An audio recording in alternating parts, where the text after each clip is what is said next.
முருகப்பெருமாள் உனக்கு கூற வருகிற தந்திரத்தை கொஞ்சம் கேட்டுவிட்டு செல். இல்லையென்றால் செல்வத்தையும் சுயமரியாதையையும் இழக்க நேரிடும். அனைத்திலும் உயர்ந்த இடத்திற்கு செல்ல வேண்டும் என்றால் இந்த வீடியோவை முழுமையாக பார்த்துவிட்டு அதன் முழு பலனை நீயே அடைவாய். முருகப்பெருமாளிடம் நாம் மனமாற கேட்ட பிரார்த்தனை ஒருபோதும் வீணாகாது. தர சிறிது காலம் எடுத்துக்கொள்வார், ஆனால் தராமல் ஒருபோதும் இருக்க மாட்டார். இப்போ கவனமா கேள். மஞ்சள் நிறம் என்றால் குருவை குறிக்கும். சிவப்பு நிறம் என்றால் செவ்வாயை குறிக்கும். 9 செவ்வாய். செவ்வாய் என்றாலே முருகன். அதனால் நம்பிக்கையோடு இதை செய்து பார். மஞ்சள் நிற தாளில் சிவப்பு பேனாவால் 3, 6, 9 மட்டும் எழுதுங்கள். 3ஆம் வாய்ப்பாடு. இந்த எண்கள் மட்டும் போதும்.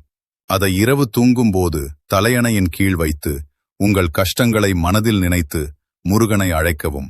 9 ஆறுமுகம் கொண்ட முருகன்.